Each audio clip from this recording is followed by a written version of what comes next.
కామారెడ్డి జిల్లా కేంద్రంలో అగ్నిమాపక కార్యాలయంలో ఫైర్ ఆఫీసర్ సుధాకర్ సమీక్షించారు.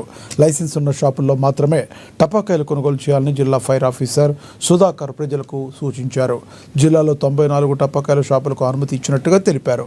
ఒక షాపు మరొక షాపు మధ్య 3 మీటర్ల దూరం ఉండాలని, ప్రతి షాపు వద్ద 200 లీటర్ల నీటి బ్యారెల్ ఉండాలని, 5 కిలోల ఫైర్ సేఫ్టీ సిలిండర్ ఉండాలన్నారు. ప్రజలు టపాకాయలు కాల్చేటప్పుడు జాగ్రత్తలు వహించాలని సూచించారు. ఇంటి ముందు టపాకాయలు కాల్చే ముందు డోర్లకు పరదాలు లేకుండా చూసుకోవాలని, టపాకాయలు కాల్చే సమయంలో నీళ్లు అందుబాటులో ఉంచుకోవాలని తెలిపారు.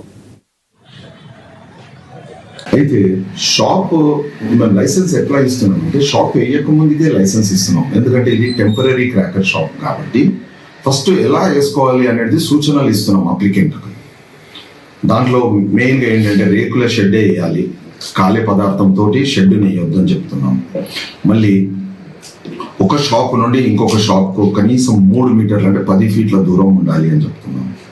మళ్ళీ షాప్ ఎదురుగా 2 బ్యారెల్ అంటే 200 లీటర్స్ బ్యారెల్ 2 ఇరువైపులా పెట్టి దాంట్లో నీళ్లు పెట్టాలి అని అంటున్నాం. ఎందుకంటే అగ్ని ప్రమాదం జరిగితే మనం ఆ నీళ్లను వాడుకోవచ్చు అనేసి. అలాగే 2 fire extinguishers, DCP fire extinguishers 5 కిలోలే 2 పెట్టాలని కూడా చెప్తున్నారు. ఇదే కాకుండా ఎలక్ట్రికల్ వైరింగ్ కూడా కాస్త జాగ్రత్తగా పెట్టేసి ఒక ఇంజనీర్ తోటి కూడా సర్టిఫై చేయించుకోమని చెప్తున్నాం. ఎలక్ట్రికల్ కనెక్షన్ బాగుందని. ఇది ఎలక్ట్రికల్ డిపార్ట్మెంట్తో కాదు, ఒక బీటెక్ ఎలక్ట్రికల్ ఇంజనీర్ ఎవరైనా చెప్పవచ్చు వైరింగ్ బాగుంది అని చెప్పడానికి.